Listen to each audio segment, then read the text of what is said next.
sería aguda, crónica, principalmente la división crónica y aguda, cuáles son las diferencias, cuándo es operativa, cuándo es operativa. Vamos a mencionar algunas ciencias que se hacen en el video medio y finalmente vamos a mencionar y mostrar un video sobre la interpretación del. Vamos a hablar primero de la anatomía del oído medio,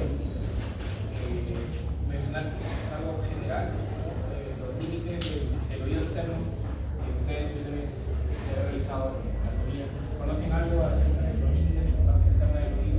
¿Qué parte va? ¿Cuál es el límite medial? No tiene idea. ¿Qué vemos aquí, en esta zona? La membrana timpánica. Entonces, ¿sería el límite más medial o más lateral del oído externo? Lateral. Sería el límite más medial. No, medio. Y aquí vemos pues, el oído medio como tal, cuando se levanta el tímpano. Entonces, eso que estamos viendo ahí sería El martillo. el límite más medial del oído externo. Y si hablamos de oído medio, sería su límite más lateral, al revés. Sacamos un tímpano y se ve el oído medio como tenemos aquí, que es una cavidad, una caja que tiene límites como estructuras, contenidos. Entonces, en esta zona vemos la membrana timpánica, vemos el reborde o anillo que está en su periferia es el ánulus, un reborde fibroso, un cohete fibroso. Tenemos aquí el mango del martillo, el bulbo, que es el punto donde se inserta con mayor firmeza la membrana timpánica. Tenemos este reflejo de aquí, que es el cono luminoso, que siempre va a estar presente en la tomografía, se va a ver en el cuadrante antero inferior. Vemos esta zona de aquí, superior, por encima de la corta del martillo, que es la paz tensa, pero paz plácida, y toda la zona de acá es la paz tensa. Paz tensa por debajo de la corta del martillo y paz plácida por encima. ¿Por qué es relevante esto? ¿Por qué se diferencia? Básicamente por la consistencia que tiene la membrana en esa zona. En esta zona inferior, la membrana va a tener tres capas, una externa, una media y interna. Interna superficial, interna fibrosa y media composa. Y en la parte superior, el tímpano solo va a tener la externa y una cosa no tiene el medio. Eso hace que sea plácida, como se llama, plácida, y la hace más susceptible a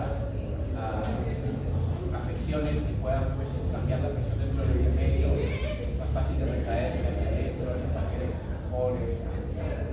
Su función pues, no es tanto de determinar los sonidos como la resistencia, de cobertura de cadena celular.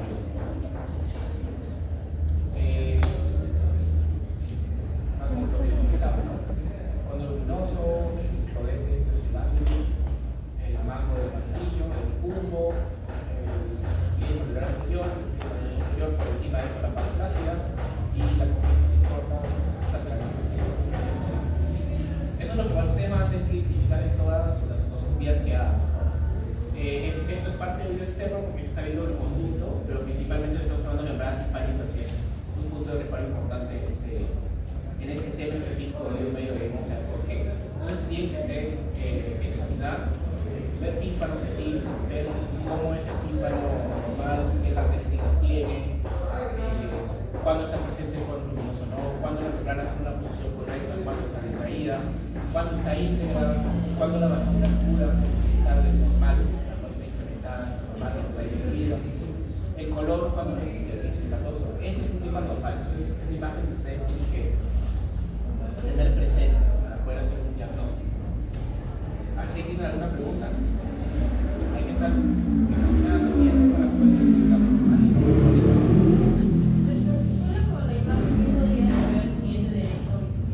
sí, se puede saber. Uno es el triángulo luminoso. Como les dije, siempre está en el anterior inferior. Entonces, si esto está en el anterior inferior, esto superior, esto posterior, ¿qué dedo sería? ¿Dónde estaría? Sí.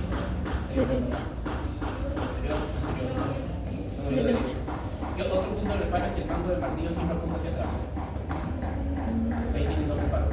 A veces el tímpano va a estar opaco y no va a tener cono. No hay cono luminoso porque no refleja, está opaco. Pero tienen el mango del martillo como reparo. A veces no hay mango del martillo, entonces está perforado y tienes que ver reparos del oído medio. Nuevamente, pues es un tema académico, ¿no? Porque no se sabe qué es la actividad.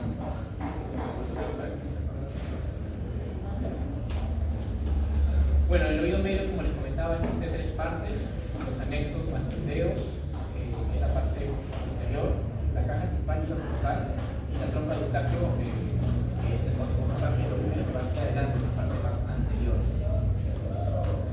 Entonces, aquí tenemos un esquema, una imagen práctica. Se ve la parte anterior, la trompa de Eustaquio, está compuesta por tejido óseo y por cartílago.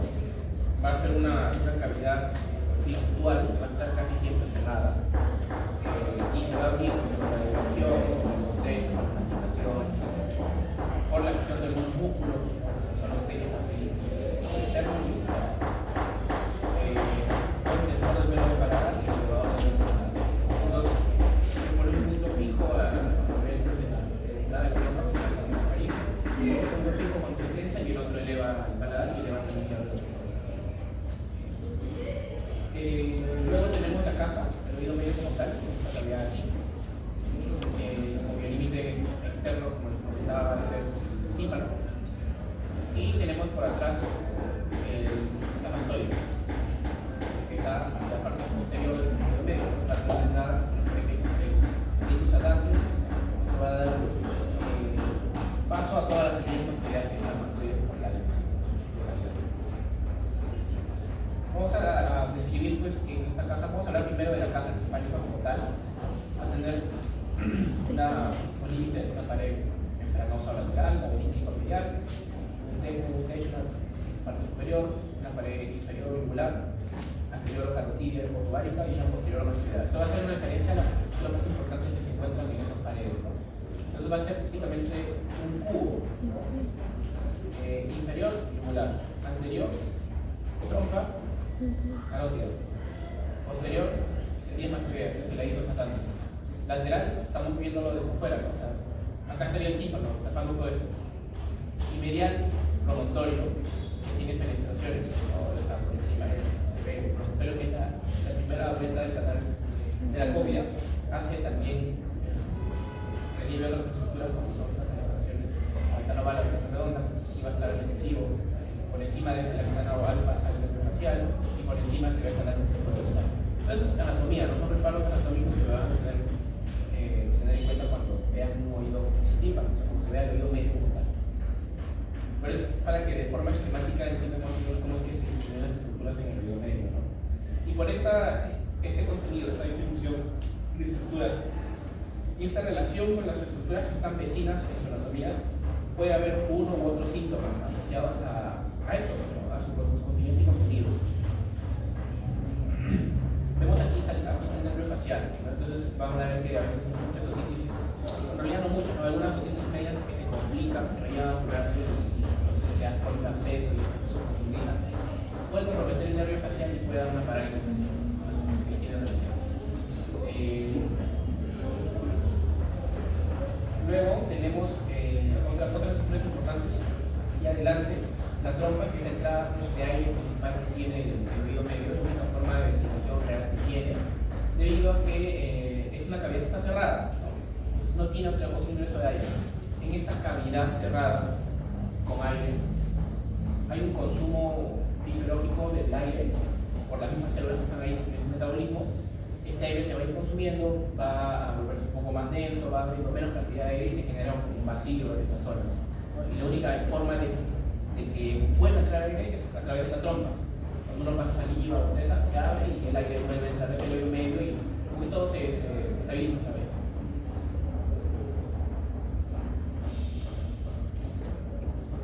Bueno, aquí vemos una imagen real de esto. Aquí. Tenemos aquí el promontorio. Esta es la caída de la trompa. Esto es anterior o posterior. Miren el mango del martillo, apunta hacia atrás. Sería uno de izquierdo o uno de derecho. El izquierdo. Uno de izquierdo. Este de aquí, miren, es el nervio facial. Esta es la pirámide, ese es el músculo tensor del estapedio, esa es la unión entre el yunque y el estribo. Yunque y estribo. Esa es la flora. Acá salían la flora anterior y posterior que no se ven. está justo por encima de eso, en donde está medio nervio facial, cómo se ve el nervio facial dentro del medio lateral, la importancia que tiene la cercanía de esas estructuras. Todo esto pues, es un espacio muy pequeño, ¿no? Entonces está súper magnificado. La trompa por delante, el tensor fold, que es un repliegue de tejido conectivo que existe ahí entre los músculos que están en esa zona. El músculo tensor del martillo, que se continúa hacia adelante, llega a formar el tipo de cuchara y sigue el nervio facial hacia adelante. Todo esto es anatomía, ¿no? Básicamente para que lo vean. Aquí como les comentaba, la parte posterior de la mastoides, detrás del oído, adentro sacando, muy bien toda la gran espacio, una cavidad enorme de semillas libres de aire que cumple una función. Más adelante vamos a hablar de eso. Realmente, por vainas del aire de biología que existe, la que se convence una u otra función de la trompa. Trompa eustaquia, como les comentaba, pues ya habíamos hablado un poco de eso, las anatomías, los límites. Vamos a mencionar un poco ahora la fisiología de la función. Es que va a haber una transmisión, una conducción de energía física. Recordemos que la energía sonora llega a través del aire, una onda física, una onda que desplaza aire. Esa onda va a llegar a la membrana timpánica y se va a transformar en una energía mecánica. O sea, va a mover toda esta cadena de círculos, va a generar un movimiento. Esa onda de aire llega al tímpano, llega a los círculos, mueve, vuelve una energía mecánica, que no solo aire. Y esta energía mecánica finalmente se va a transmitir aquí, en esta zona donde está el estribo y la ventana oval.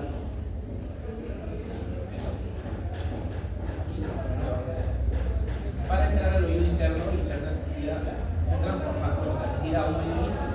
El oído interno, se supone que la ventana oval entra en el linfa. Ahí el medio líquido va a pasar de un movimiento físico de los vesículos a un medio líquido. Va a mejorar lo que vamos a explicar más adelante, el movimiento que se produce en estas subdivisiones que tiene el oído interno. Se va a transformar esa vibración en un medio líquido en una energía eléctrica que va a poder ser transportada e interpretada en el cerebro. Entonces es el proceso, y en estas palabras de la música. Entonces, ¿cómo es que este proceso se llega a dar? Vamos a tener que en general el aire es un mal conductor de sonido. Aquí vemos que, o sea, en el aire en general, necesitamos todo esto que tiene el oído medio para poder escuchar en el aire. Animales que no están acá en el aire, están en el agua, no tienen martillo, ni estribo, ni nada de eso, porque no lo necesitan. El sonido el medio entonces vamos a tener que hay una diferencia de tamaño entre el tímpano y la ventana oval. ¿Sí? Tenemos un tímpano súper grande y una ventana oval súper chiquita. Y entre esos dos, un mecanismo que va a transmitir la energía de la membrana timpánica hasta ese punto chiquito que es la ventana oval. Entonces hay como una ganancia, ¿no? O sea, si yo hago un poquito de fuerza acá se va a transmitir como si fuese mucho más fuerte. ¿Cuántas veces más fuerte? Bueno, por la relación de tamaño, unas literaturas mencionan de entre 1 a 10 a 1 a 20 veces más, que se amplifica el sonido. Es por eso que si un paciente no tiene cadena, no tiene una perforación timpánica, o tiene alguna alteración en la cadena que no permita que se mueva, que permita esa energía, va a tener pérdida auditiva, porque el sonido no se va a conducir, ¿no? La función del oído medio y del oído externo es conducir el sonido, las ondas aéreas, hacia el oído interno, hacia el medio líquido, hacia el órgano de la emisión. Se genera una acción de palanca, el tímpano también vibra, hay otros mecanismos que existen para que el tímpano esté más tenso, más relajado, para que el estribo esté sobre la ventana oval se levante. Van a funcionar como mecanismos para amplificar la audición o para también protegerse del tratamiento ruidoso. Todo tiene una función. El trompa eustaquio principalmente va a permitir la liberación de aire para que todo este mecanismo que requiere dentro de la requiere una buena presión de aire para poder movilizarse se mantenga de forma equilibrada.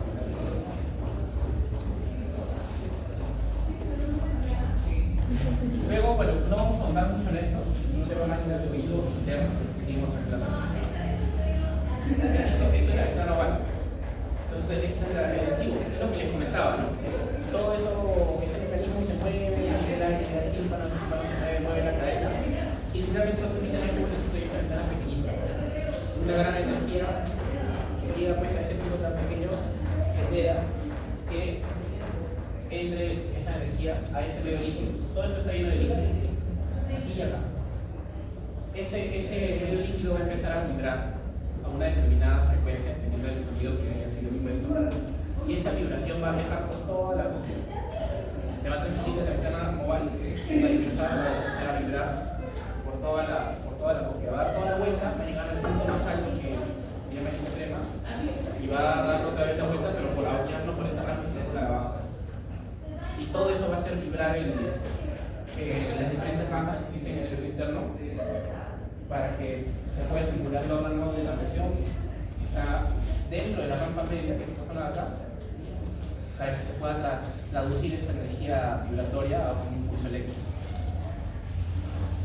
Aquí tenemos bueno, un corte distinto, esquematizado cómo sería esta animación.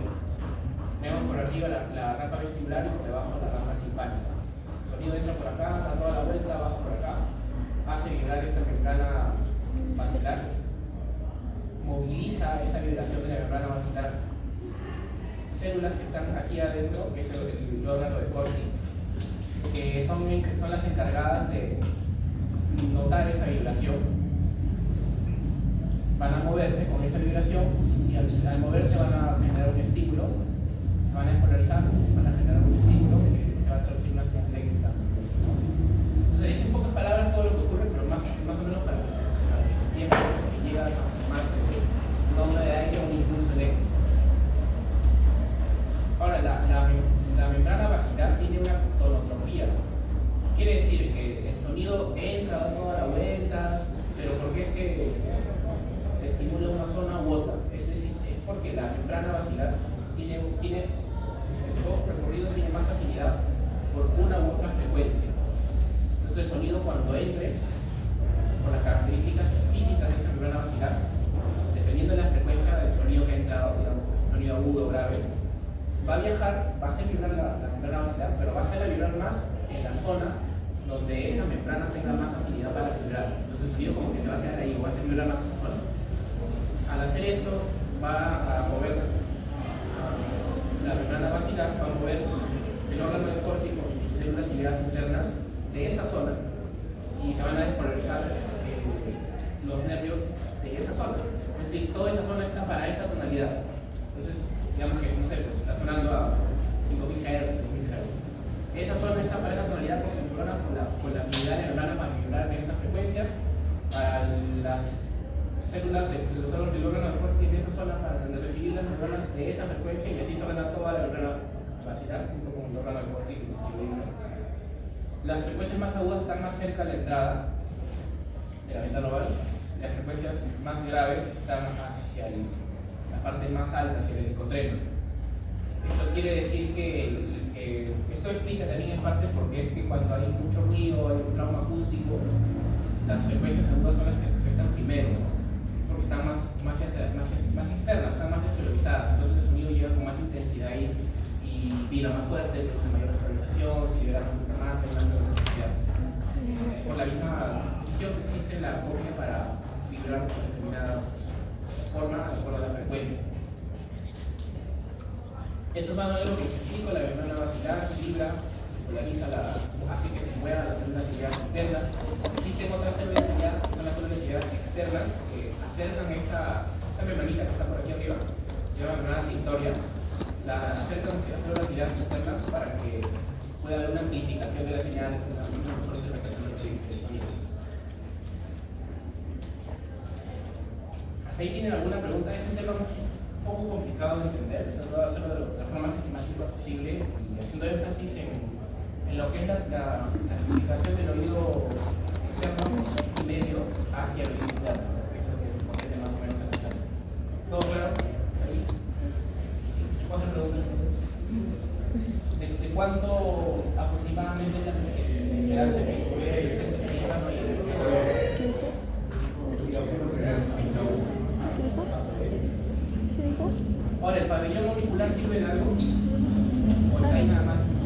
protección. una forma modificada.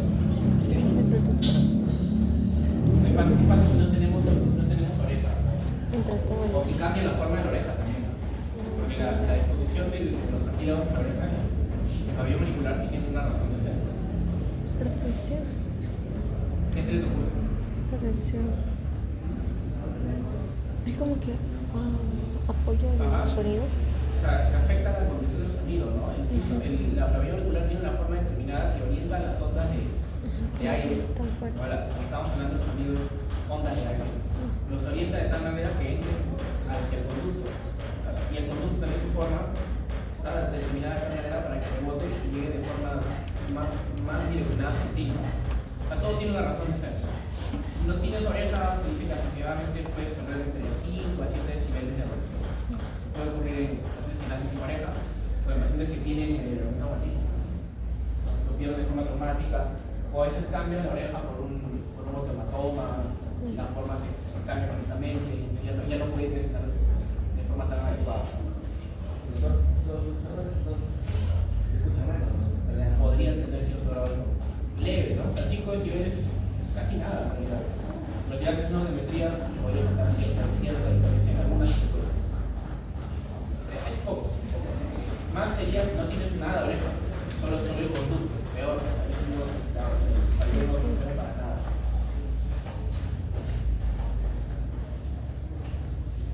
Bueno, vamos a hablar ahora de otitis. Bueno, la otitis media básicamente es la inflamación del oído medio con presencia, generalmente con presencia no de sudado, pero no está asociado pues a una inflamación aguda. O sea, es un oído medio inflamado con secreción, generalmente. La secreción generalmente también suele ser turbulenta. Puede haber un tipo de secreción, sí, una secreción inflamatoria aguda, peligrosa. Pero principalmente hablamos de una inflamación aguda asociada a secreción turbulenta. Ahora, va a depender también bastante del tiempo que tenga pues, de evolución. Esta patología debe durar menos de 7 días, en la mayoría de casos. Puede durar un poco más dependiendo de la evolución del paciente, si es una patología bacteriana, de qué bacteria está metida, de qué está metido, si tiene una resistencia o no, la edad. Pero es eso. Fisiopatología, lo que les comentaba, el rol que tiene la trompa de Eustaquio para ventilar el oído medio y mantenerlo funcionando de una forma adecuada. La trompa de Eustaquio, cuando uno pues, tiene un resfriado, recordemos que para la anatomía la trompa de Eustaquio está en la nariz, está por atrás. Cuando hay resfriado, hay inflamación de la nariz, puede haber inflamación de la parte posterior de la nariz, se puede inflamar también en la entrada de la trompa de Eustaquio, que es justo que está rodeada por el cohete faríngeo. Puede afectar su función. Entonces, como está hinchada o con moco, ya no permite el paso del aire. Y eso hace que primero la presión dentro del oído medio se empieza a poner negativa, porque no entra aire. Entonces, tener una diferencia de presiones entre el oído medio y el medio externo. Como cae menos aire, como quisiera funcionar aire de alguna forma, ¿no? Y lo va a tratar de hacer o por el tímpano o por la trompa. Generalmente, pues, primero que logras a través de la trompa, porque la trompa está cerrada, inflamada, muy probablemente esté, como estamos hablando de un cuadro infeccioso, esté pues, con algún virus ahí o una bacteria. Entonces eso se va a introducir hacia el oído medio, va a llegar de esa forma al oído medio. Y una vez que esos gérmenes llegan al oído medio van a producir un cuadro infeccioso inflamatorio agudo. El oído medio suele ser una cavidad estéril, no tiene bacterias, el oído medio. Porque está casi siempre cerrado, no solo se abre un rato cuando la trompa se abre y lo se cerrar. Entonces se inflama la trompa, no entra aire de forma normal al oído medio, se genera un vacío, una presión negativa, una succión. Esos gérmenes entran ya no de forma fisiológica al oído medio, sino por una succión que ya está produciendo el oído, entran como que a la fuerza, con algo de aire, y llegan a alcanzar el oído medio, que es la cavidad estéril,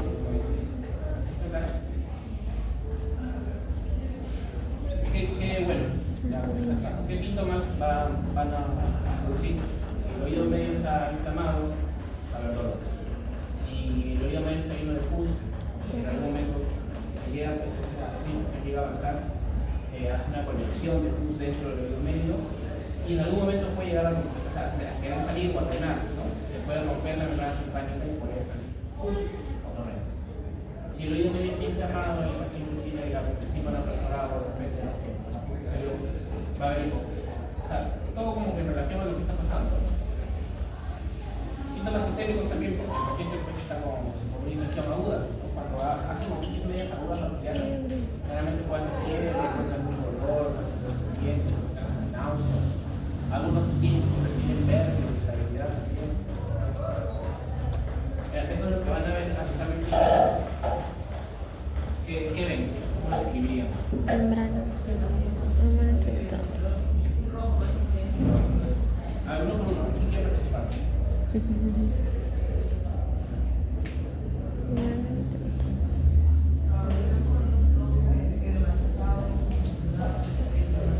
Ajá. Eso es importante, porque no se ve, es cierto, no se ve todo, ¿no? Sí, en esta imagen de aquí se ve un nivel, no un nivel de algo, y yo creo que es un nivel, probablemente sea hidro aéreo, pus, y aire. Y evidentemente eso, compararlo con la imagen que vieron, no es normal, ¿no? Y ahí se dan cuenta que algo está pasando. La gente viene con el dolor, queja, pues se duele, no escucha, ustedes lo examinan y ven eso, prácticamente ya tienen diagnóstico. Ahora, en las otitis medias, puede que no haya inflamación en el oído externo. Es decir, ustedes al examinar, hay un poco de eritema, ¿no? Por la cercanía, básicamente. Pero en la parte media distal o lateral no deberían haber inflamación. Entonces ustedes van a poder hacer la ortoscopía sin problema, van a tratar la oreja sin problema, no debería dolerle, le van a usar signo del trago, no debería haber dolor, porque no es lo que hacer. Ahora, ¿se podría llegar a producir una otitis externa? ¿Es una otitis media? Sí. Generalmente cuando esto se perfora, sale la luz y también sale el inflama con luz también. O en algunos casos los pacientes sienten tanta incomodidad, tanto dolor, sienten el oído tapado, se meten en hisopo, o palitos, y se inflaman también el conducto del oído externo, pero no es que haya sido por la misma fisiopatología de la enfermedad.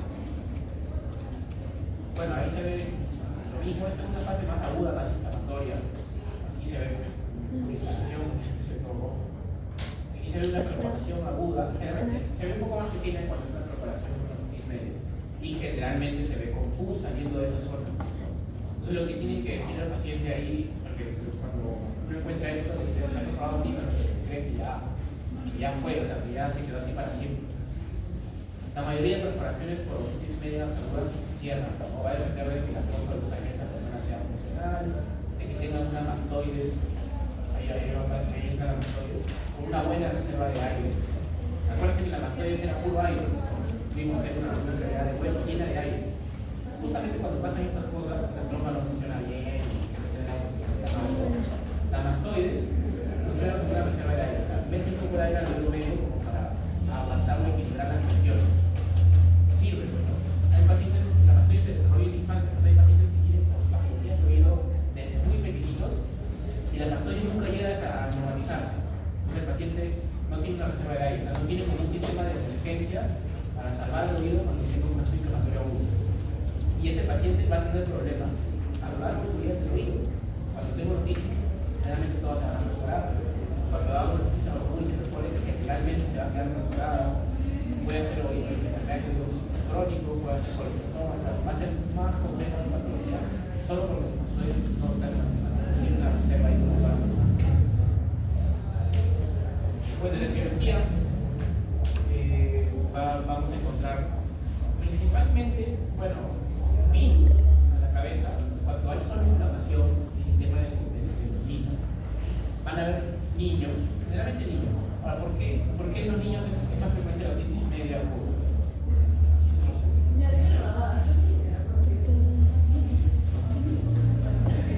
esa es una razón. Por una razón anatómica.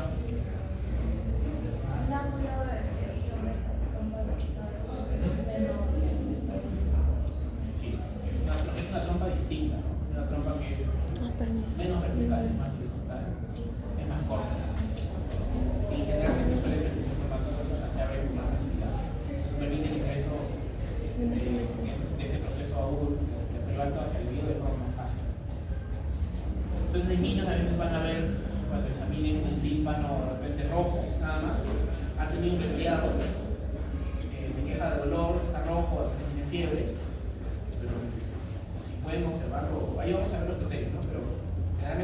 tiene poco tiempo de evolución, la fiebre no está muy mal, pero está muy bien, tiene poca fiebre, va a llegar más de 9, está haciendo sus cosas normales, no se queja tanto de dolor.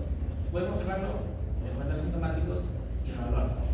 Y a veces esas otitis, cuando son virales, se resuelven solas, cuando los procesos respiratorios altos. Termina la inflamación, termina el proceso de infección y se cura. Ahora, si ustedes ven así como las imágenes que hemos estado mostrando, todo está lleno de pus, evidentemente no es un cuadro viral, ¿no? La mayoría de casos son así, inflamaciones del tímpano limitadas, se resuelven solas. Y cuando ya pues el caso ya no es así, está lleno de pus, inflamaciones muy severas, síntomas técnicos, hablamos de una dismedia aguda bacteriana y los gérmenes más frecuentes en general con la gripe aviar. Esto ha sido por la aparición de la vacuna, tipo específico de monófilos, más frecuentes. Acá ponen el neumococo como 31 en general, para temas de exámenes, y el neumococo es el más frecuente. Y suele ser también la más o menos la biología acá, neumococo a la cabeza. Neumococo a la cabeza de otitis, neumococo a la cabeza de sinusitis también. Y igual puede haber de todo, cualquier tema se puede meter ahí, si estamos hablando de extendiendo de la boca de esta raíz.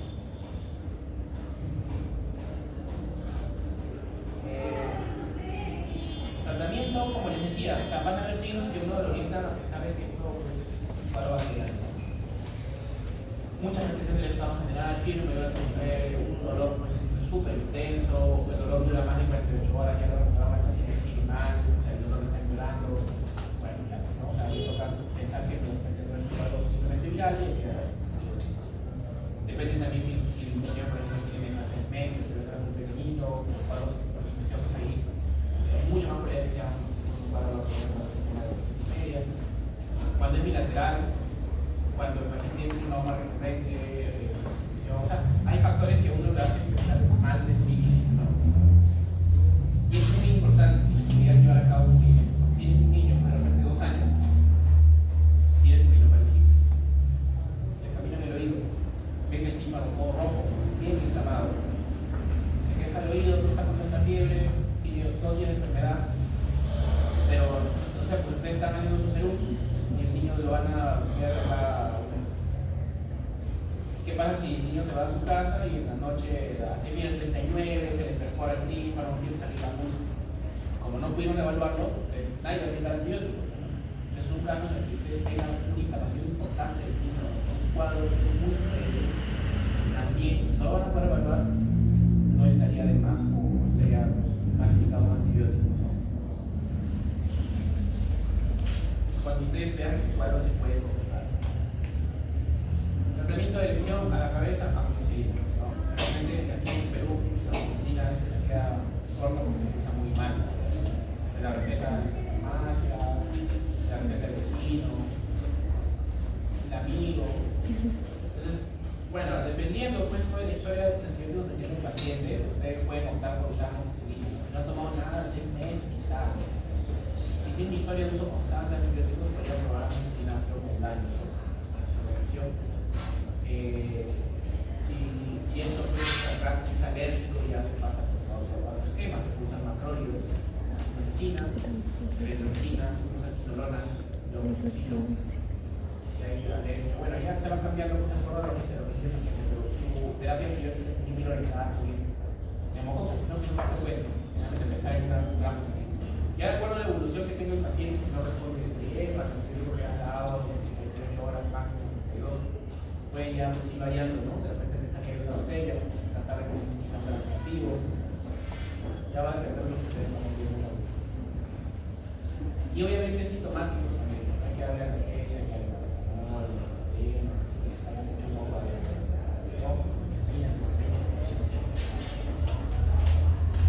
¿es hasta las 2 de la tarde? Acá, bueno, esto es para que ustedes lo revisen, que es lo que hemos estado hablando, pero en un algoritmo. Bueno, así, lo va siguiendo como una secuencia lógica. Esto tiene que estar en su mente,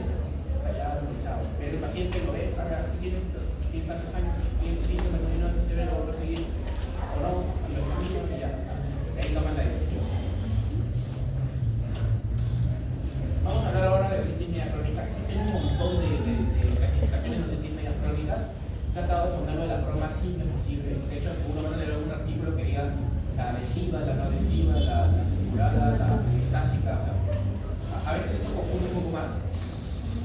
Hay forma de agrurar todas esas que van a leer en estas pocas que voy a mencionar. ¿Ya? Entonces traten de primero aprenderlo así y después ya leer todo lo demás para que lo puedan entender mejor. Otitis media crónica no supurada, vamos a hablar primero de esa. ¿Cómo se define una otitis media crónica no supurada? Cuando hay un oído medio con secreción por más de 12 semanas. Es decir, ustedes ven un paciente lo examinan, tiene esto, tiene 4 semanas. ¿Es una otitis media crónica con secreción? No. Es una otitis media crónica, otitis media con secreción aguda. No llega a ser una crónica. Esto puede ocurrir sí, en un primer estadio, cuando hay problemas de troca eustaquio, cuando ocurre mala ventilación del oído medio. En un principio les comentaba que todo se retrae en un vacío, que todo se retrae, se genera una función. En el peor de los casos, cuando esta función no se resuelve, esta presión tiene negativa, se empieza a ver un trasudado de las células epiteliales del oído medio. O sea, las células están ahí en el oído medio frontal. Y ese líquido intracelular pasa hacia el oído medio y genera ese trasudado. Eso no es una infección. Un trasudado de las células del oído medio por una disfunción de la trompa y no se está solucionando. Ahora, si esto tiene, como le dije, menos de 12 semanas, no es crónico, ¿qué es? Es agudo. Entonces, ¿para qué se define uno u otro? Porque cuando es crónico a veces el tratamiento o la posibilidad de que se solucione de forma rápida ya no está así. ¿No? Para que sea más tiempo de tratamiento, y esto se asocia a no recuerdo el tratamiento, no recuerdo el tratamiento quirúrgico y así. O sea, va siendo más compleja la resolución del cuadro. Entonces, si ustedes ven esto, ¿qué van a decir? ¿Cómo describirían ese tipo? ¿Quién se anima? Voluntario. ¿Cómo deciden, por ejemplo, la fosa luminosa? La membrana timpánica, el color? ¿Se ven cuando el martillo? ¿Ves lo digo? Se ve también ahí.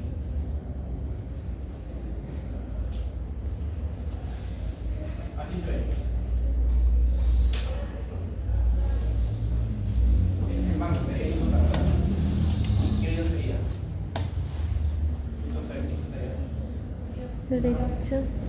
Derecho. ¿Cómo lo describirían? A ver, está por acá. Voluntario. ¿Qué les parece? Eritomatos. Pero, ¿cómo está pues el tímpano? ¿Tiene un hueco? ¿No tiene un hueco? No tiene. Entonces, ¿qué sería un tímpano? No perforado. Perforado. No perforado. Tímpano íntegro. Ahora pues hablen del color. ¿Cómo lo ven? ¿Lo ven como en la primera imagen? ¿O está más oscuro, está rojo, está verde? Está como inflamado, ¿no? Está inflamatoso. Está inflamado.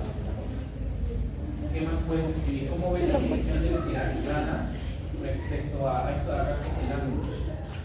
A esto. ¿Se acuerdan que les mencioné el anillo fibroso que está alrededor de la membrana timpánica? Generalmente está como que al mismo nivel. ¿Cómo lo ven acá? Desnivel. Está a nivel. Aumentado. No se ve tan bien ya, en realidad lo van a ver mejor en sus imágenes, pero más o menos es diferente. ¿Cómo lo ven? Parece que está, el semilla está por delante o está por detrás. Por delante. O sea, si el tímpano está acá, ¿el anillo dónde estaría? ¿Adelante? ¿En esta imagen? Creo que delante. Se ve como, claro, o sea, el tímpano está como para atrás. Retraído. El anillo está más adelante, así como que su posición natural está alterada, porque su anillo es como que su borde, ¿no? Si el borde está adelante, quiere decir que hay algo que está jalando todo lo demás hacia atrás. Por lo mismo que estamos hablando, ¿no? Por el mismo proceso fisiopatológico. ¿Y qué más ven? Ahí hay algo bien característico. Por el martillo. Esas cosas acá. La fosa. Con burbujas, ¿no? O sea, se ven niveles silvaéreos ahí dentro del oído. Y eso te hace pensar de qué cosas puede haber. Secreción purulenta. Pus. Aparte del aire, a ver, comentarios. Pus. ¿Qué cosa podría haber ahí? En esa imagen que está el tímpano pues, con burbujitas. ¿De qué se puede tratar? Wow. ¿Qué les parece? Brujas. Pus. Ya, podría ser pus. Agua. Generalmente la pus se ve diferente, ¿no?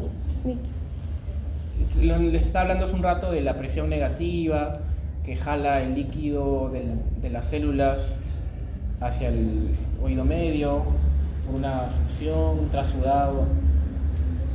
Sería Sudado. la publicidad está hacia atrás. Se apunta hacia atrás. Posterior sería donde está apuntando, anterior hacia Vegetación. adelante. No. Sería muy diferente. Si fuese el oído derecho, sería al Es que revés, es el crónico. posterior Es sería crónico. hacia allá, Como que está. hacia acá. La posición. Largamente. ¿Pero qué se le llama? Claro, ceros. Es una secreción cerosa, Sí. ¿no? No se ve tan purulenta. Pus es lo que vimos hace un rato, que se veía un líquido amarillo, retrotimpánico y todo eso. Y se ve como si fuese un líquido ceroso, no se ve tan espeso, se ve como burbujas, hay aire todavía dentro del oído. O sea, como que la cosa no está tan mala todavía, ¿no? Pero ya ustedes ven eso y ya saben que no es normal. Eso es lo que quiero que ustedes lo memoricen. O sea, cuando vean un ruido así, sepan que eso no es normal, para que puedan hacer un diagnóstico, por lo menos sospechar alguna patología.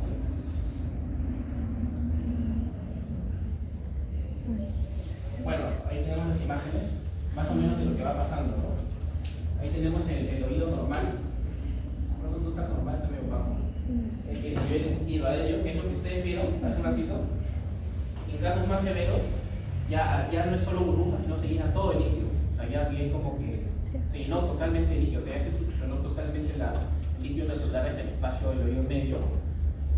Y el oído ahora ya no tiene aire, ahora tiene líquido. Acá tenía aire líquido, líquido. No hay nada. Eso no es pus, pues es una secreción medio cerosa. Ahora, ¿esto se puede infectar? Sí, se puede volver pus. Es más, una de las cosas que produce tener líquido así todo el tiempo en el oído es que puedas tener infecciones recurrentes de oído medio, o sea, otitis media recurrente. Esto funciona, puede funcionar como un caldo de cultivo para que apenas, no, ¿se acuerdan que para que llegue esto la trompa está recontra mal? Entonces la trompa por ahí a veces funciona algo a la fuerza y mete por ahí la bacteria, mete un virus y puede provocar un cuadro de otitis media aguda. ¿Qué otros síntomas más va a tener el paciente si tiene así el oído medio? Hipoacusia, indudablemente, ¿no? ¿Qué otros síntomas puede tener el paciente si la presión dentro del oído medio está súper negativa? O sea, como que todo se está jalando. Un zumbido como solo. Sí, también por la hipoacusia. O dolor, ¿no?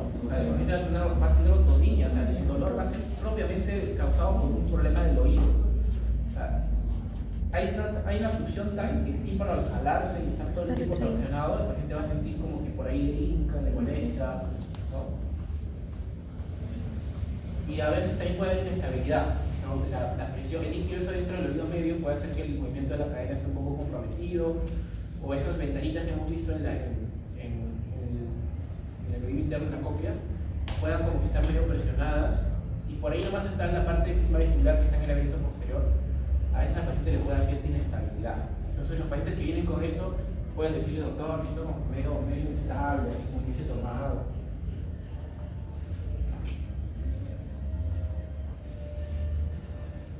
Ya, pues ahí está todo lo que dijeron. Ahora, el diagnóstico es casi completamente clínico, ¿no? Con ya todo lo que hemos visto.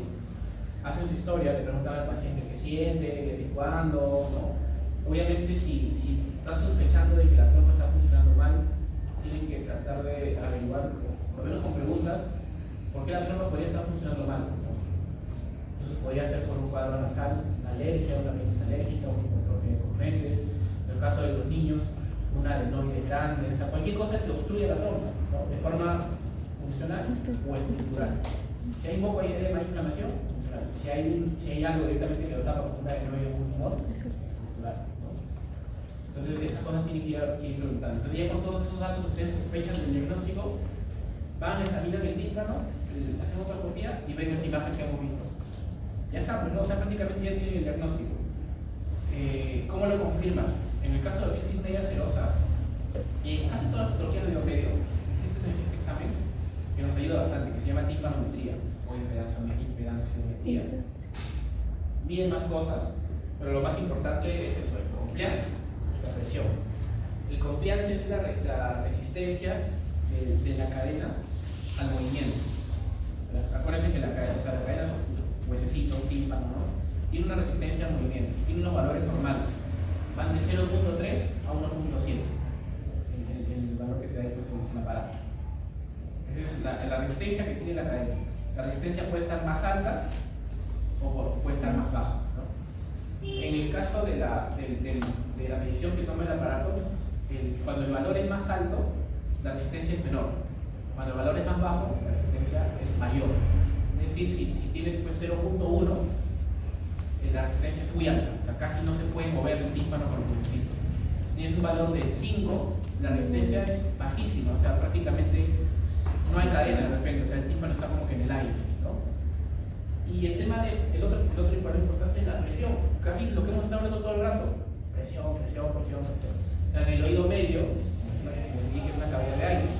En ese tránsito de consumo de aire y entrada de aire por la trompa, llega a haber un equilibrio, ¿no? Entonces, ese valor puede ir de 0 hasta más 50, menos 50, se acepta hasta menos 100, pero realmente ustedes van a ver que el paciente ya tiene síntomas cuando ya está en menos 40, menos 50, se va a empezar a quejar de que por ahí es tu fastidio, ¿no? Ahora, esto no es un valor estático, o sea, esto durante el día cambia, ¿no?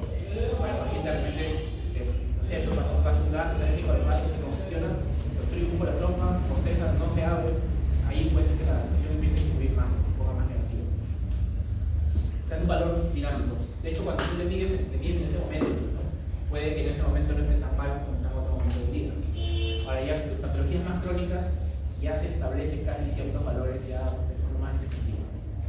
Entonces, la presión va desde menos 100 hasta 20, 50. En general, la presión debe ser casi nunca positiva porque presión positiva implica que hay algo en el oído que quiere salir. Entonces, eso lo podrías encontrar en un otitis media que está llena de pus a punto de reventar. Tú le haces una timpanometría a un paciente con una otitis media aguda y ustedes han visto, así que está lleno de pus, está todo rojo, abombado, probablemente la presión salga pues 100, 150. Entonces, ustedes ahí van a ver el día siguiente y de repente ya se abrió, se tocó el tipo, se abrió toda la presión. Entonces, estos dos valores van a formar esto de aquí, que son las curvas de la timpanometría. En este eje vertical vamos a tener el compliance y en el eje horizontal la presión. Lo normal es que sea una curva así como la verde, la curva A, con los valores dentro de lo que les he comentado. Puede haber una curva AS donde la presión es normal, pero el compliance está con el valor muy bajo. Quiere decir que hay mucha resistencia al movimiento. Curva AS. ¿En qué enfermedad se puede ver eso? Una enfermedad bien característica que se llama otoesclerosis, que es una fijación de la cadena, justo en el punto donde está pues, el estribo y la global, que genera mayor resistencia porque se calcifica, hasta que no se puede. Se puede ver también cuando el tímpano tiene cicatrices, ¿no? A veces en otitis medias agudas se perfora, se repara, se perfora, se repara, se estira, se vuelve a retraer, se vuelve a estirar. Entonces el tímpano como que no puede estar normal, ¿no? De hecho tiene una cicatriz. Esas cicatrices se llaman timpanoesclerosis y esas placas de timpanoesclerosis no se mueven de igual forma que un tímpano normal. Puede generar una curva AS, una mayor resistencia. ¿Qué otra curva pueden encontrar? Una curva AD. La presión está normal, pero miren, el compliance está súper alto. Quiere decir que no hay casi resistencia al movimiento, al paso del sonido, al paso del aire, ¿no? O sea, está bien flácida toda la cadena junto con el tímpano. ¿En qué patologías podría pasar esto? ¿Qué se les ocurre? Así pensando así lógicamente. Tumor. Parálisis de parálisis facial. Tumor. ¿Por qué?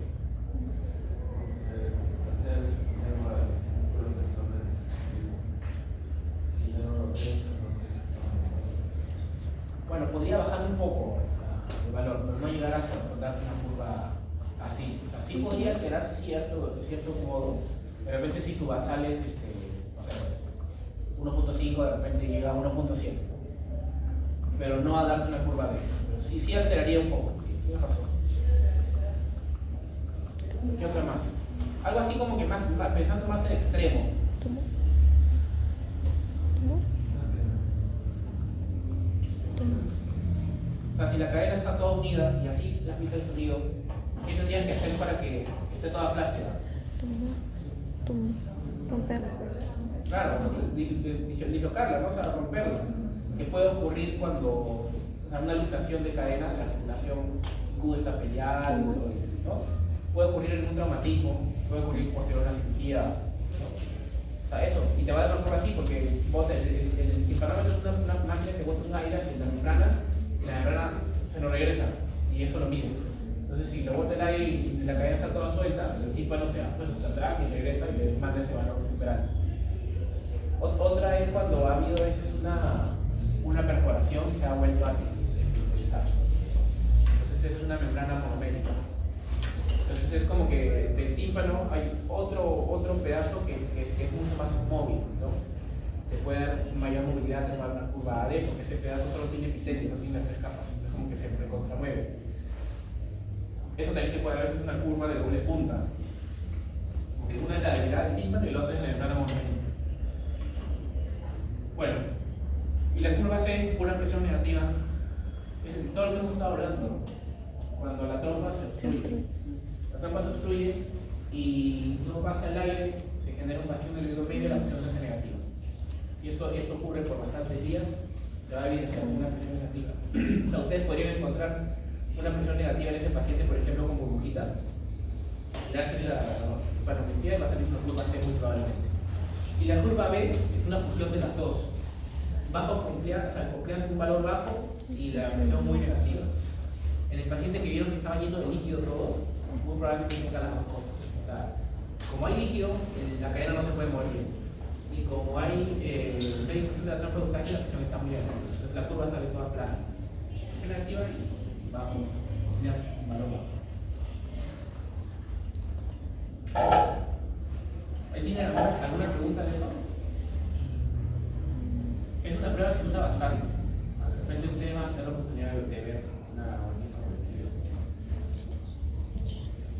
Bueno, el tratamiento va a depender en realidad de la causa, principalmente si el paciente tiene una otitis media crónica serosa.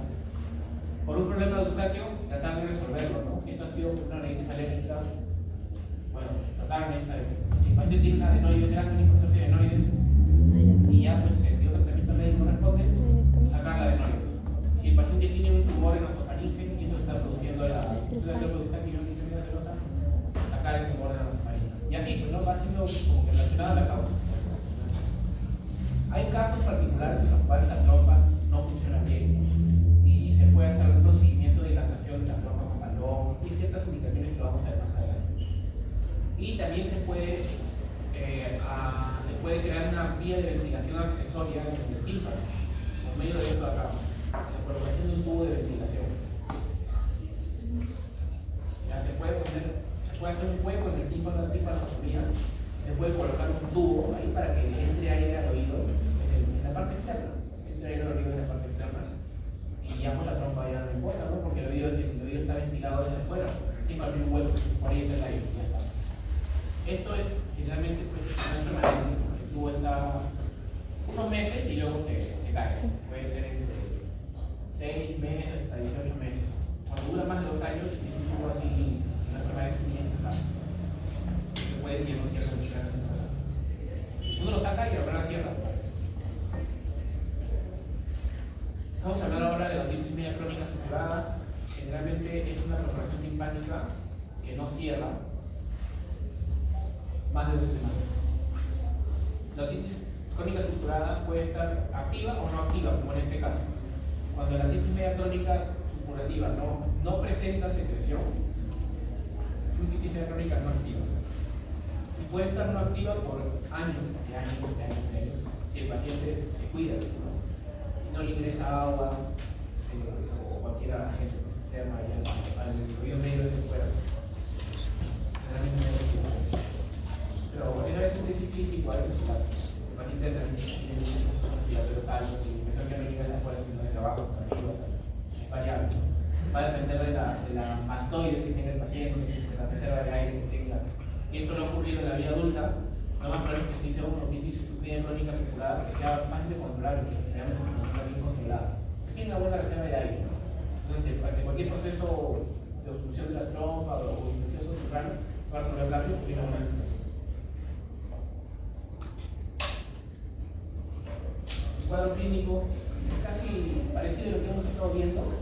Entonces agregaría la otorrea. En estos casos va a ser una otitis crónica supurativa. Si hay supuración del oído, si esto viene del oído medio, el tímpano tiene que estar perforado. Por eso que les pongo, no supurada, supurada. Entonces ya como que van implicando ciertas cosas. Puede haber dolor. Esto cuando tenga exacerbaciones agudas se puede comportar como una otitis media aguda, como tal, igualito con fiebre, dolor, otorrea, incremento de hipoacusia si ya el paciente es hipocúsico, ¿no? Lo más probable es que este paciente se escuche menos, ¿no? Cuando hay una perforación así grande, el mecanismo es que les comento, de 20 a 1, y todo el de la sensitiva, o sea, se pierde, ¿no? El aire directamente entra por acá, mueve un poquito lo que queda del tímpano y la cadena, y el mismo sonido entrando por acá, por su cuenta mueve también la ventana oval, o sea, entra y estimula el oído de diferentes formas, pero ya no está el mecanismo como se contaba. Se puede tener hipoacusia hasta de grado moderado, con tímpano. Puede llegar hasta 50, 60 decibeles de pérdida cuando hay una cadena que no funciona, cuando hay un tímpano perforado, pero no más que eso. Si hay una hipoacusia mayor de 60, 65 decibeles, generalmente debe haber un componente también del oído. Algunas de estas hipoacusias, estas otitis medias crónicas, así muchos años, pueden también dañar el oído interno por infección que existe crónica ahí en esa zona. Puede haber también una pérdida no solo ya de la construcción, sino al mismo oído interno, una pérdida de la construcción. El tratamiento, bueno, hay que tratar las observaciones agudas como una otitis media aguda, salvo cierta diferencia. En estos cuadros crónicos, la mayoría de veces está implicada una bacteria que se llama Pseudomonas. Entonces, cuando ustedes vean un paciente con una perforación crónica, puede que si le hagan amoxicilina no responda, ¿no? Y siga con la supuración. ¿Por qué? Si yo no le doy la supuración, porque la etiología suele ser distinta. Casi siempre quiere Pseudomonas, casi siempre. Entonces, tienen que tratar de dar algo que cura Pseudomonas, ¿no? Lo más simple, sí. Realmente van bien con síntomas. Ya pacientes que tienen mucho tiempo ya de enfermedades ya son resistentes.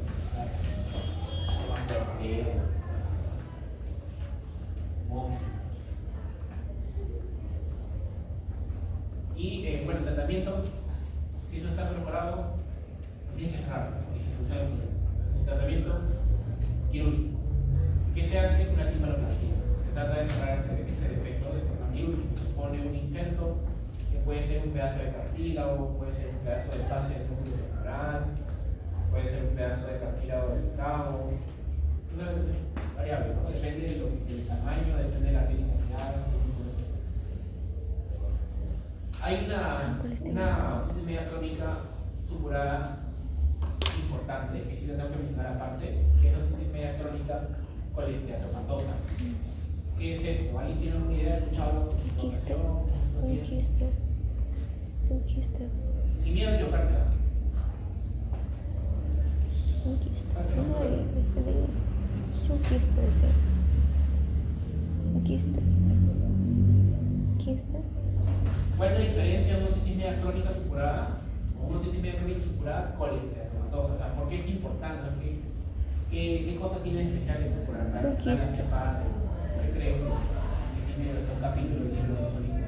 Es un quiste formado por tejido de piel. ¿Tú lo has leído? Porque si no lo has leído, o no lo has visto, no lo vas a ver. No lo has visto, ¿no?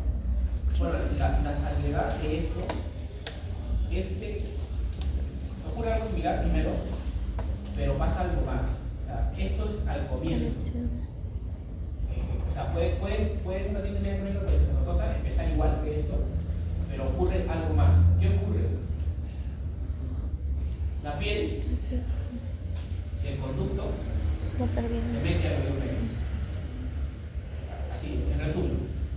O sea, en el oído medio hay células de un epitelio respiratorio. Es como si fuese pues, aquí, ¿no?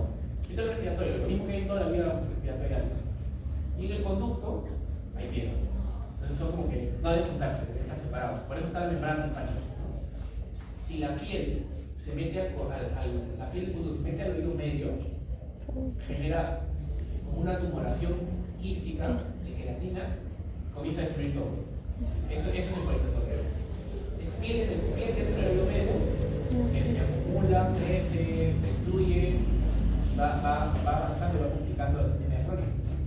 Pero ahí ponía mayor infección, destruye algunas estructuras como huesecitos, más. Y ahora, ahí les comentaba, ¿se acuerdan que les comenté de la parte densa, parte flácida? Esta parte flácida cuando se retrae, porque lo que hemos visto casi son todas las reacciones de la parte densa, ¿sí o no? La parte flácida cuando se retrae, casi siempre cuando se retrae mucho, forma como un bolsillo, porque es bien flácida, o sea, no es como la densa que aguanta más, forma un bolsillo que se profundiza, y esa capa de epitelio que tiene, como está para afuera, epitelio, ¿no? Entonces, eso sería, acá estaría la oreja, y este sería el tímpano, esto sería piel, ¿no?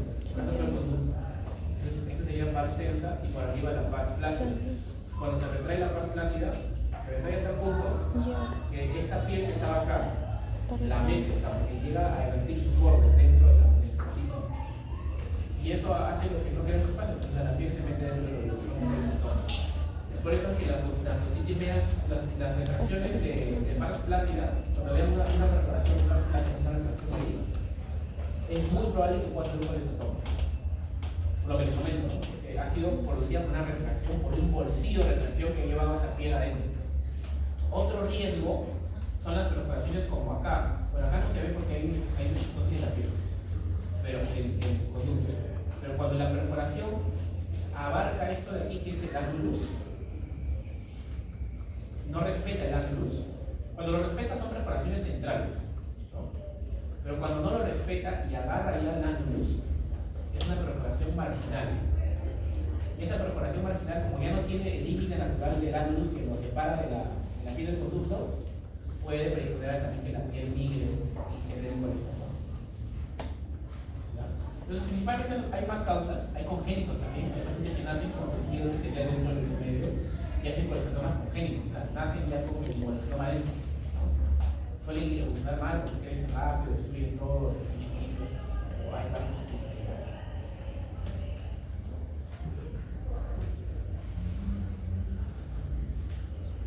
La característica del colestoma es que va a destruir las estructuras, que va a producir casi siempre pues, que haya heridas de úlceras con secreción, secretando pus, o secreción purulenta o blanquecina.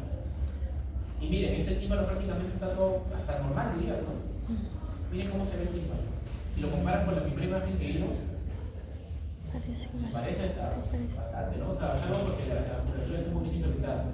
Pero esta es la parte densa, mira, si ven la parte flácida, tiene ahí un huequito, ¿no? Y ven que es un hueco como blanco. Es una secreción de creatina que contiene el receptor. En esa parte flácida, obviamente no se ve normal, ahí se ve justamente esto. Ustedes vean esto, y se ve así, por ejemplo, una secreción blanquecina, una masa blanquecina. Es una perforación prácticamente total. Acá sería la parte flácida y se ve el receptor. Bueno, vamos a hablar rápidamente de las cirugías que hacemos en el oído. En cuanto a la perforación timpánica con disnea crónica, les comentaba que existen formas de reparar la perforación. Pueden poner un injerto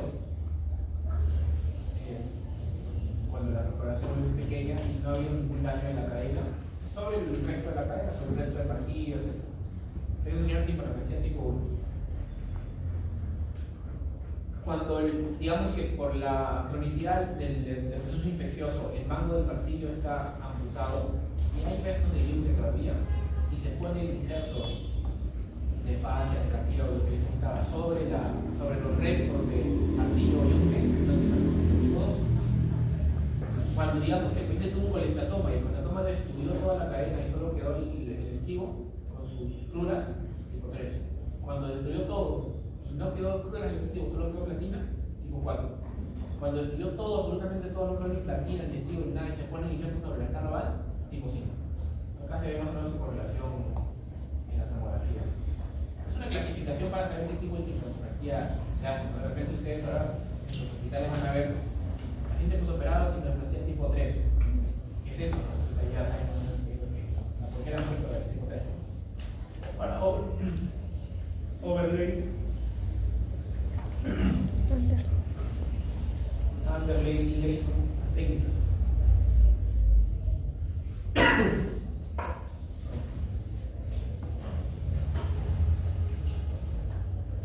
Vamos viendo el video, ya me atoré.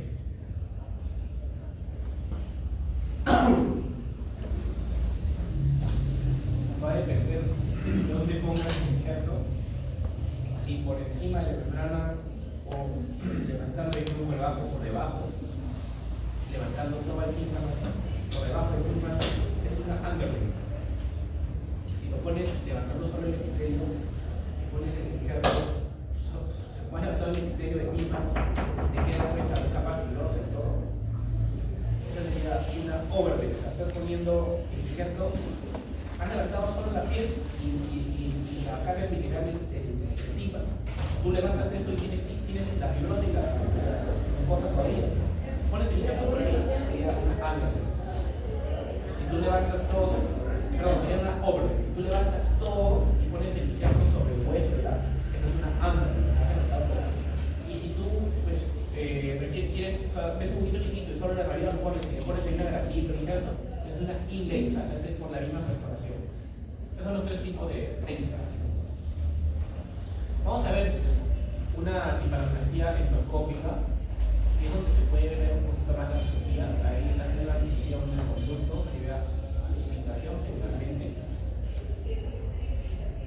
Luego pues se está revivando los bordes de la perforación con una punta. ¿Ves? O sea, como que se perfora y se crea un anillo de fibrosis alrededor de la perforación. Entonces tienes que sacarlo para que se vuelva a reutilizar. Es lo que hay. Generalmente la perforación crece cuando haces eso. Ahí está poniendo un cartílago.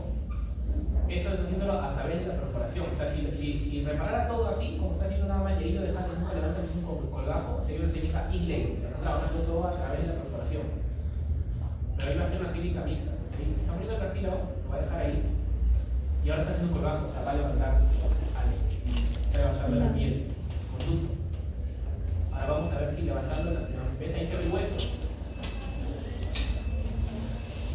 Entonces vamos a ver si levantando la piel va a levantar todo el tímpano o solo va a levantar la capa epitelial. Como es una cirugía endoscópica, probablemente levante todo. Entonces este es el ánulus así en vivo y en directo. ¿Qué es el ánulus? Es como un cordoncito, ¿no? O sea, es diferente al resto del tímpano. Eso lo está levantando y con eso levanta todo el tímpano, ¿no? Entonces muy probablemente haga una técnica underlay, o sea, debajo de todo. Ya levantó todo, ahí está el cartílago fungió y está poniendo un injerto, es una fascia, eso parece un pericondrio.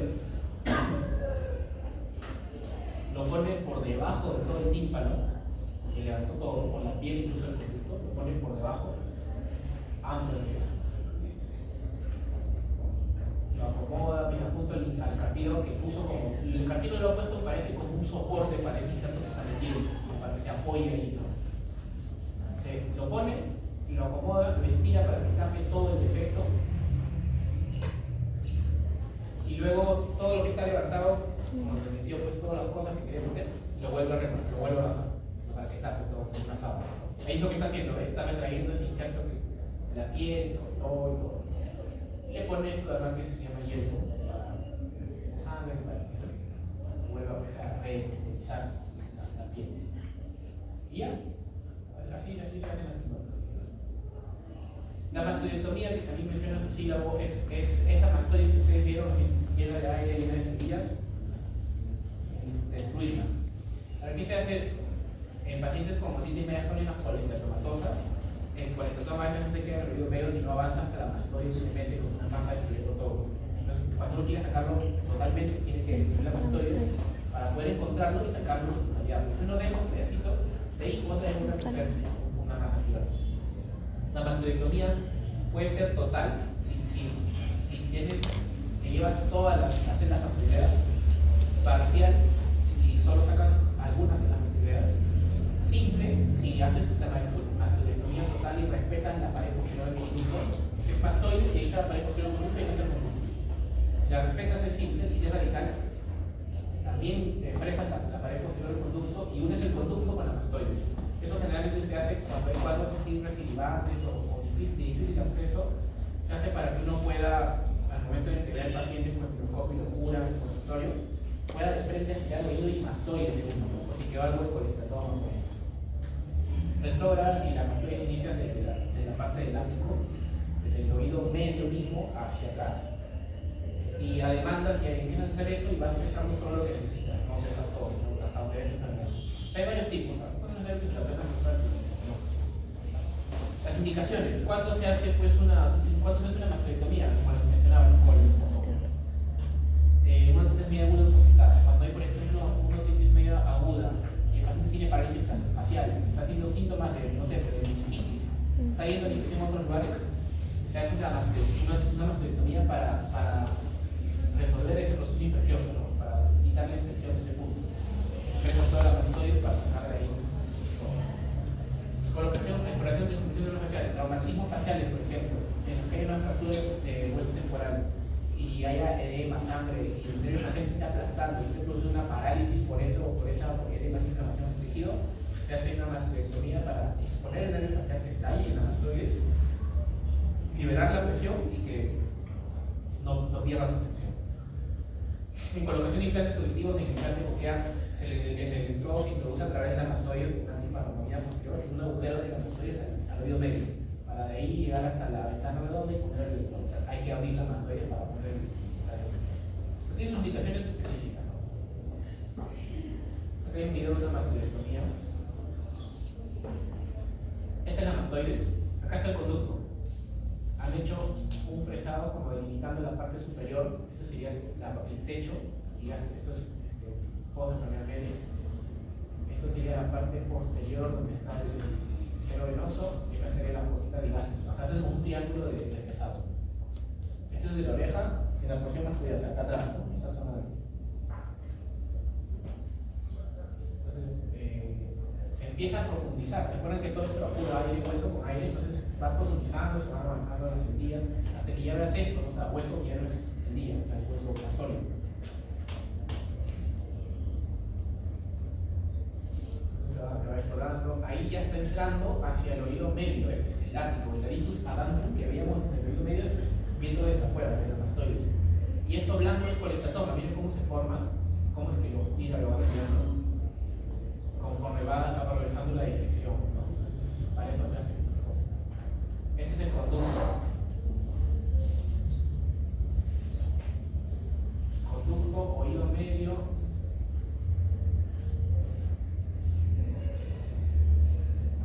Ático, ahí nos atan mastoides y todas las mastoides que ya la cruzó. Esta es la cadena, esta es la membrana timpánica. Ahí está el martillo, parte del truque, el estribo por acá.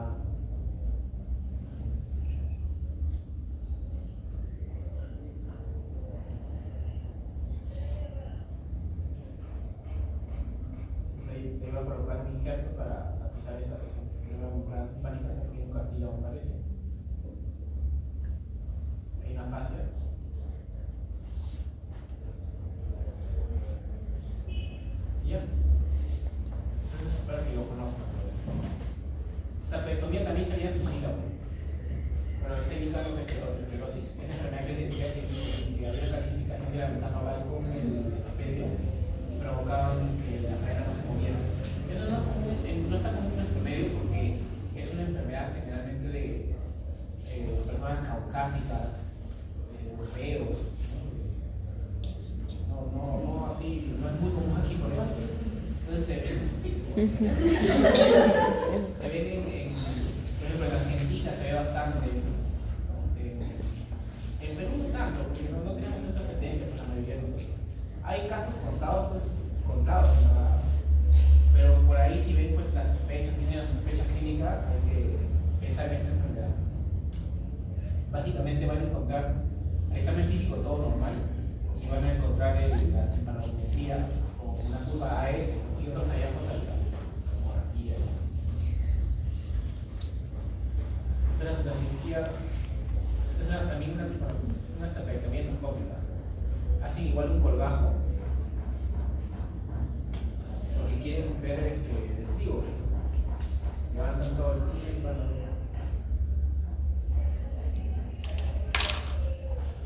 exponen la cadena. Este es el yunque, este es el estribo. Han hecho una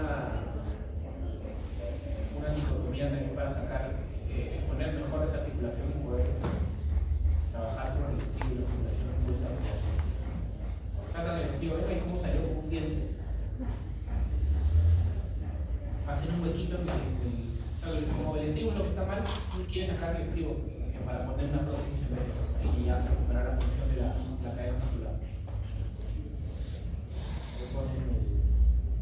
Van a poner una prótesis. ¿Ven? Es una prótesis de Argentina. La ponen como si fuese un nuevo estribo y este fierrito de aquí, este alambre lo ponen en el yunque, este es el yunque. Entonces formamos una nueva articulación impulsa radial. Cuando el estribo da problema, lo sacaron y ustedes se pusieron una nueva. Y luego regresan todos estos sitios y lo llenan de tiempo y ya está.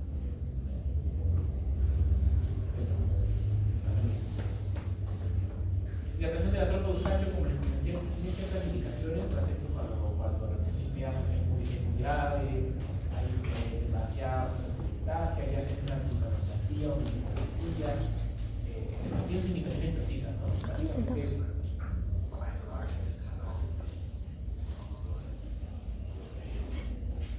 Introducida a través de la nariz con una visión endoscópica. Ahí está la trompa, así es como se ve también una endoscopia de la trompa. Se introduce a través de la trompa el balón o caseta. Lleva hasta el istmo de la trompa, que es la parte ósea, el límite de la parte ósea, ¿no? Y una tía ahí mismo, la trompa se va a dilatar, va a tener más espacio.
Pero principalmente están indicadas en pacientes que tienen problemas crónicos de conducto, en eczemas crónicos, conductos muy chiquitos, ¿no? Que no pueden usar audífonos medicados porque no los toleran, ¿no? Les producen mucha incomodidad, les producen lesiones en el conducto.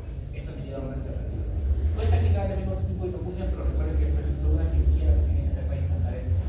Hay que también hacer una mastectomía, hay que introducir a través de la parte del ático, hay que conectarlo al glúteo, es técnicamente complejo. Tiene implicaciones bien, todavía no creo que esto sea muy bien.